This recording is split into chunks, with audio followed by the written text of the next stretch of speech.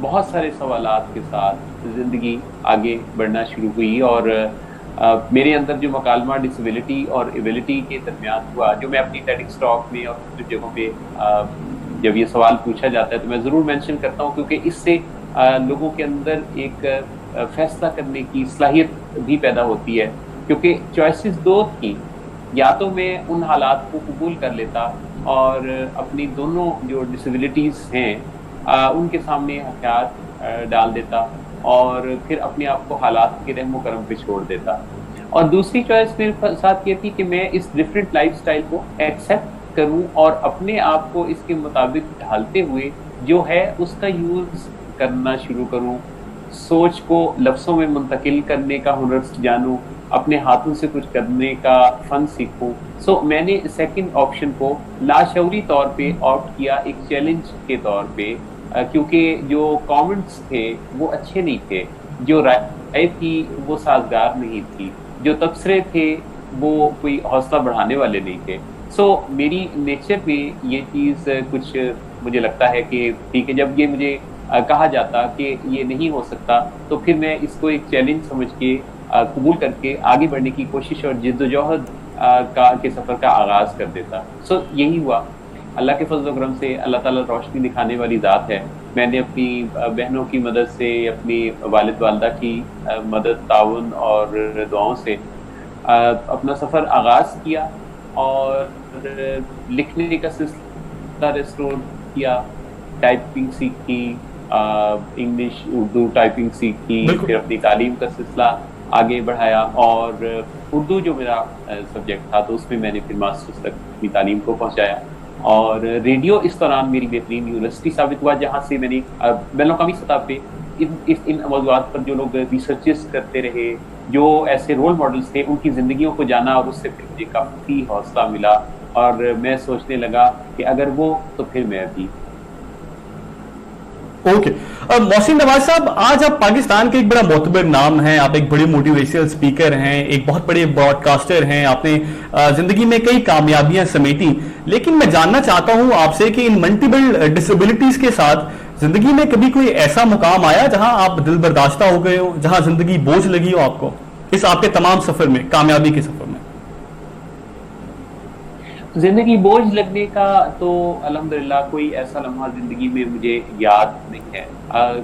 بہت بچپن سے لے کے اور اب تک کی لائف میں جب بھی یہ دو چوائسز میرے سامنے آتی رہی ہیں تو بڑا میرے مالک کا کرم ہے کہ میں اس میں اپنے آپ کو سنبھالنے والی آپشن پہ ہی رہا ہوں۔ میں یہ کلیم نہیں کرتا کہ میں کبھی کسی سٹریس میں نہیں رہا، کبھی ایسا خاصے محرومی نہیں ہوا، یا کبھی کسی کی بات سے دکھ نہیں ہوا۔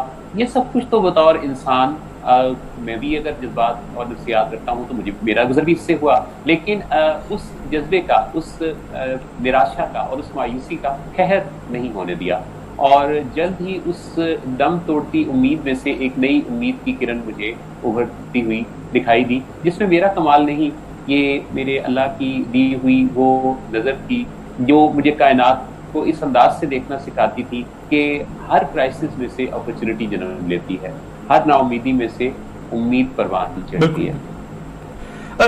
محسن نواز صاحب، آج آپ ایک بہت خوشحال زندگی گزار رہے ہیں، آپ کے 2 صاحبزادے بھی ہیں۔ میں جاننا چاہتا ہوں کہ ہمارے ہاں تو معاشرے میں جو شخص ملٹیپل ڈسیبلٹیز کے ساتھ ہو اسے کوئی خاتون قبول ہی نہیں کرتی اور وہ ساری زندگی اکیلی گزارنے پر مجبور ہوتا ہے، تو آپ کی شادی کے حوالے سے یا پھر جو آپ کی ازدواجی زندگی ہے اس کے حوالے سے ایک بہت آپ کی بڑی دلچسپ کہانی ہے، تو میں جاننا چاہتا ہوں آپ سے کہ وہ کیا تھی، آپ کیسے اپنی جو آپ کی جو زندگی کی ساتھی ہیں انہیں کیسے ملے اور آپ نے کیسے فیصلہ کیا زندگی ساتھ گزارنے کا؟ وہ آپ بڑی خوبصورت بات کی طرف اشارہ کر رہے ہیں کہ ہمارے ہاں ایسے لوگوں کو جن کا کوئی فزیکل چیلنج ہو ان کو قبول کیے جانے کی شرح بہت کم ہے۔ اس کی وجہ بتائی دیتا ہوں، میری دانش میں اس کی وجہ یہ ہے کہ یہ وہ لوگ ہوتے ہیں جنہوں نے اپنے آپ کو شاید پوری طرح اس طرح نہیں قبولا ہوتا جس وجہ سے دوسرے بھی ان کو نہیں قبولتے۔ میری زندگی میں ماریا کا آنا ایک اتفاق یوں تھا کہ میں ریڈیو پر کالز کے ذریعے شرکت کیا کرتا اور وہاں میری آواز جب نشر ہوتی تھی تو بہت سارے لوگوں میں اس آواز کے ساتھ کوئی نہ کوئی نسبت بنتی گئی. مجھے فیڈ بیک آتا تھا لوگوں کا, ساتھیوں کی کال, دوستوں کی حوصلہ افزائی کی. میں یعنی کہ مختلف موضوعات پر بات کرتا تھا. میرا کانٹینٹ شاعری کا یا اور فکر و فلسفہ کی ایسی باتیں جو میں نے سیکھی تھی زندگی میں, وہ آبزرویشنز میں ریڈیو پر ٹیلی فون کے ذریعے شرکت کے ذریعے میں ان کو شیئر کیا کرتا تھا. تو ماریا کی ایک دن مجھے کال موصول ہوئی اور انہوں نے میرا نمبر جو ہے وہ 17 انکوائری سے حاصل کیا تھا, اور انہوں نے مجھے کہا کہ آپ نے اپنی گزشتہ کال میں بتایا ہے کہ آپ کی دونوں بہنوں کی شادیاں ہو چکی, تو آپ کا جو لکھنے پڑھنے کا کام تھا کافی کچھ, وہ تو ان پر منحصر تھا, تو اب آپ کا یہ جو کام ہے یہ کیسے ہوگا؟ تو میں نے کہا کہ کوئی رستہ نکل آئے گا, اللہ مالک ہے. پہلے بھی تو اس نے رستہ نکالا. تو وہ کہنے لگی کہ میں یوں کرتی ہوں کہ جو آپ نے بکس ریڈ آؤٹ کرنی ہوتی ہیں وہ آپ مجھے بتا دیا کیجیے, میں کیسٹس پر انہیں آپ کو ریکارڈ کر کے دے دیا کروں گی. میں نے اس بات کو بڑا اپریشیٹ کیا, ویلکم کیا, اور انہوں نے میرے لیے کتابیں ریکارڈ کر کے بھیجنا شروع کی. پھر کچھ عرصے بعد ماریا کے ذہن میں یہ خیال آیا کہ کہنے لگی کہ آپ جو ہے آپ کے گھر میں آپ کے پیرنٹس ہیں, ظاہر ہے وہ ایجڈ ہیں, تو آپ کی ذمہ داریاں جو ہیں وہ تو اٹھانے کی پوزیشن میں فیوچر میں نہیں ہوں گے, تو آپ کی شادی ہونی چاہیے. تو میں نے کہا کہ یہ جو خیال ہے یہ تو کوئی حقیقت سے قریب نہیں ہے. تو کہنے لگی کہ نہیں, اس بارے میں کوشش کرنی چاہیے. تو میں نے کہا کہ تم ایسا کیسے سمجھتی ہو کہ یہ, میرا تو کوئی اس وقت جاب وغیرہ بھی نہیں تھا, تو میں نے تو کبھی اس حوالے سے سوچا نہیں تھا. تو کہنے لگی کہ میں آپ کے لیے رشتہ تلاش کروں گی. وہ رشتہ تلاش کرنے میں لگ گئی میرے عدم دلچسپی کے باوجود. لیکن پھر یہ ہوا کہ کچھ عرصے بعد مجھے کال کر کے انہوں نے بتایا کہ آپ کے لیے میں نے جن جگہوں پہ بات کی وہاں سے کوئی رشتے کے لیے تو نہیں مانی. تو میں نے کہا میں تو کوئی توقع بھی نہیں رکھتا تھا. تو وہ کہنے لگی کہ نہیں, وہ آپ توقع نہیں رکھتے تھے, لیکن میں نے ایک فیصلہ کر لیا. میں نے کہا کہ وہ کیا؟ تو کہنے لگی کہ میں نے سوچا ہے کہ میرے گھر سے زیادہ آپ کے گھر پہ میری ضرورت ہے. اب یہ فیصلہ اس وقت مجھے ان کی یہ بات کچھ یوں لگا کہ شاید یہ جذبات کے زیر اثر یا میرا دل رکھنے کے لیے ویسے کہہ رہی ہیں. تو میں نے اس بات کے جواب میں انہیں یہ کہا کہ یہ کوئی معمولی فیصلہ تو نہیں ہے, میرے ساتھ چلنے میں تو بہت سارے خدشے ہیں, تو آپ اس فیصلے پہ رکیے اور اس پر نظر ثانی کیجیے. تو انہوں نے کہا کہ نہیں, میں نے فیصلہ کر لیا ہے. اور پھر انہوں نے سچ میں اس بات کو کر دکھایا. انہوں نے اپنی فیملی کو کنونس جس طرح سے کیا وہ ایک الگ داستان ہے, اور کس طرح سے وہ ڈٹرمنٹ رہیں, اور میرے ساتھ انہوں نے پھر اپنے ایک جیون ساتھی کے طور پہ اپنے سفر کا آغاز کیا. تو یہ جب ہماری شادی ہوئی 1998 کی بات کر رہا ہوں, یہ کافی ایک یونیک سا کپل تھا. یعنی ہمارے انٹرویوز ہوئے, نیوز پیپرز ہوئے مختلف جگہوں پہ, تو لوگ بڑے تعجب میں تھے کیونکہ اس وقت اس طرح کی شادیوں کی بہت زیادہ مثالیں موجود نہیں تھیں. بالکل, ہمارے معاشرے میں تو قطعاً نہیں تھی اس قسم کی کوئی مثال. سوری, میں نے کہا ہمارے معاشرے میں تو قطعاً اس قسم کی کوئی مثال نہیں تھی اس سے پہلے. جی, اس سے پہلے ایک سائمہ عمار اور عمار مسعود کا کپل تھا, اور لیکن یہ جو یعنی ڈبل فزیکل چیلنج کے ساتھ تو کوئی بھی مثال نہیں تھی, اور ایز پر مائی نالج ابھی بھی نہیں ہے کہ کوئی ایک فرد کے ڈبل کوئی فزیکل چیلنج ہو اور اس کے ساتھ کوئی اس طرح کی نارمل جو خاتون ہے اس کی شادی کا. اچھا, اس میں جناب یہ ہوا کہ یہ کافی اس چیز کو پذیرائی بھی ملی, اور کوئی 8 شادیاں اب تک ہمارے نالج میں ہیں جن لوگوں نے, نارمل لوگوں نے کسی نہ کسی اسپیشل پرسن کو جیون ساتھی کے طور پہ اپنایا. اچھا, یہ جو چیز تھی یہ ایک ٹرینڈ سیٹنگ سا ایک انداز بن گئی, اور یوں سمجھیے کہ ہمارے اس ملک میں کروڑوں کی آبادی میں ایسی کسی مثال کے, ایک مثال کے آنے سے جب اور مثالیں بننے لگی تو مجھے بڑا ہی حوصلہ ملا, اور اس چیز نے مجھے کافی موٹیویٹ کیا. اسی دوران ڈاکٹر صداقت علی جو بڑی معروف شخصیت کے مالک ہیں, میرے مینٹور ہیں, انہوں نے ولنگ ویز اور ڈائبیٹکس انسٹیٹیوٹ پاکستان جس کے وہ CEO ہیں, مجھے ادارے کے لیے کام کرنے کے لیے دعوت دی, اور میں نے وہاں اپنا جب جاب سٹارٹ کیا تو یہ ٹیلی کمیونیکیٹر کے طور پہ تھا, اور میں نے پھر آہستہ آہستہ وہاں اپنی ذمہ داریوں سے تھوڑا زیادہ کام کرنا شروع کیا. میرے اندر شاید یہ چیز چل رہی تھی کہ کہیں ایسا نہ ہو کہ اگر مجھے وہاں اتنی بڑی آرگنائزیشن میں کام کرنے کا موقع دیا گیا ہے تو میں اپنے ٹاسک پوری طرح ادا نہ کر پاؤں. تو میں ذرا ثابت نہیں جیسے بندہ کرتا کہ میں ذرا ثابت کروں کہ میں بڑا امپورٹنٹ کارکن ہوں اس آرگنائزیشن کا. تو میں نے تھوڑا تھوڑا زیادہ کرنا شروع کیا اور یہ وجہ بنی میری اس میں ترقی کی، کیونکہ جلد ہی اس میں میری ورکر کے طور پہ ریکگنائز کیا گیا. ترقی پاتے پاتے الحمدللہ پھر میری manager, general manager, executive P R, اور پھر اب میں ایگزیکٹو ڈائریکٹر پی آر کے طور پہ آرگنائزیشن کی ایک کی پوسٹ پہ کام کر رہا ہوں. لاہور، کراچی، مری، اسلام آباد میں ہمارے مختلف سینٹرز ہیں. اور اچھا، یہ جو میرا کام تھا زندگی میں، یہ قدرت کی طرف سے جو ایک انتظام کا ہونا تھا، اٹ سیلف یہ بھی ایک مثال بن گیا اور لوگوں کے لیے، اور آپ کے اور میرے نالج میں یہ بات ہوگی کہ اگر ہم گوگل پہ جا کے پچھلے 20 سالوں میں پاکستان میں اسپیشل پرسنز کی، یا جو جنہیں فزیکلی چیلنج پرسن کہتے ہیں، اگر ان کی کارکردگی کا جائزہ لیا جائے تو یہ جو پرائیویٹ سیکٹر میں ان کی گروتھ ہے، یا پرائیویٹ سیکٹر میں ان کا آگے بڑھنا، سلیکشن ہونا اور ہائر کیا جانا، اس پر کافی آپ کو ایک نمایاں سا فرق نظر آتا ہے. اور اس کے پیچھے بھی کہیں اس مثال کا رول ہے. وہ یوں ہے کہ میرا مختلف ٹی وی چینلز پہ انٹرویو ہونا شروع ہو گیا. 2004 سے تو میں نے ریڈیو کا پروگرام شروع کیا تھا، 2005 سے مختلف ٹی وی چینلز نے مجھے انٹرویو کرنا شروع کیا. تو جب یہ انٹرویوز آتے تھے تو باقاعدہ یہ چیز کافی پاپولر ہوتی تھی. نیوز بلیٹنس میں مجھے انٹرویو کیا جاتا، کئی دفعہ کی نسبت سے تقریباً تمام ہی پاکستان کے جو ٹاپ چینلز ہیں انہوں نے مجھے انٹرویو کیا. اور اس ان انٹرویوز میں میری پرسنل پروفیشنل لائف کے بارے میں جب یہ باتیں ہوتی تھی وہ کہ اچھا، اس کا مطلب ہے کہ جو فزیکلی چیلنج لوگ ہیں ان کے اندر کافی محنت کرنے کا جذبہ ہوتا ہے اور کافی یہ ڈیووشنل لیول پہ کام کرتے ہیں. سو ایسے لوگوں کی کافی بڑی ہائرنگ ہوئی وقتاً فوقتاً. اس کا فیڈ بیک میرے پاس یوں ہے کہ میں نے ریڈیو کا اپنا جو پروگرام 2004 میں شروع کیا تھا، اس میں ہم نے پاکستان کے ٹاپ ایسے لوگ جو فزیکلی چیلنج ہیں ان کے انٹرویوز کی ایک سیریز 2004 سے 2009 تک کی، جس میں کوئی ہم نے 400 سے زیادہ انٹرویوز کیے. تو اس میں جو میرے پاس فیڈ بیک پہنچتا تھا وہ بڑے ہی بے مثال تھا. یعنی مجھے یاد ہے ایسی کئی شخصیات کے بارے میں جن کو میرے ایک یعنی ورکنگ پوزیشن اور ورکنگ کیپیسٹی کو دیکھتے ہوئے کسی کو بینک میں جاب ملی، کسی کو کسی اور آرگنائزیشن نے اون کیا، کسی کو جناب کسی خاص ڈپارٹمنٹ میں جو ہے وہ پائنیئر کے طور پہ موقع دیا گیا.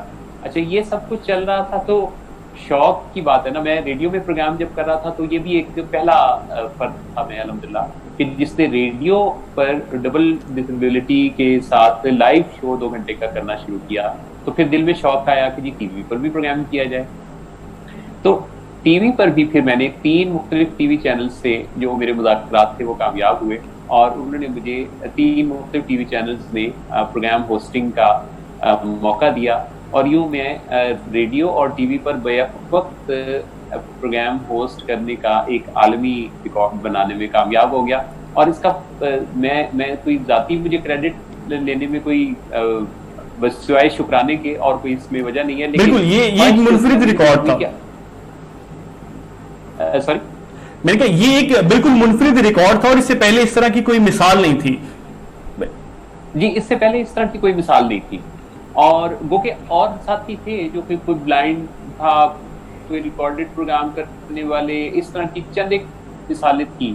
لیکن اس طرح کا انداز اس میں کہیں بھی نہیں ملتا کہ جس میں کوئی ڈبل فزیکل چیلنج کے ساتھ اور پھر اس طرح سے. اور اچھا، یہ جو ریڈیو اور ٹی وی کا یہ پروگرام اکٹھے پھر ہوسٹ کرنا ہے، اس نے کافی تہلکہ مچایا اور اس کے نتیجہ میں پھر مجھے کافی زیادہ ریکگنائز پاکستان میں، پاکستان سے باہر، انڈیا میں میری لائف پر ایک ویڈیو بنی. پاکستان میں بہت سارے لوگوں نے جو ہمارے دوست ہیں انہوں نے لکھا بھی، انہوں نے ویڈیوز بھی بنائی، ٹی وی چینلز نے بہت زیادہ کیپچر کیا. اب یہ سب کچھ جو ہوتا رہا تو میں دل ہی دل میں اس بارے میں اللہ کا شکر گزار ہونے کے ساتھ ساتھ اپنی اس خواہش کی تکمیل کو بھی ہوتے ہوئے دیکھ رہا تھا کہ جس میں میرا یہ کام اس لیے تھا کہ میری مثال کو ذہن میں رکھتے ہوئے اس کائنات میں لوگوں کے اندر اگر یہ شعور بڑھے کہ وہ اور لوگوں کو موقع دینا شروع کریں. اور پھر ایسا ہی ہوا. اس میں پھر کافی لوگوں کو ہم نے دیکھا کہ وہ اپنی زندگی میں گرو کیے. تو یہ ہے ایسا ہی اب چل رہا ہے سلسلہ. اس پہ پھر سوشل میڈیا میں جب آیا 2009 کے بعد میری زندگی میں 2009 کے بعد پھر میں نے ذرا سوشل میڈیا پر کام کرنا شروع کیا. تو وہ پھر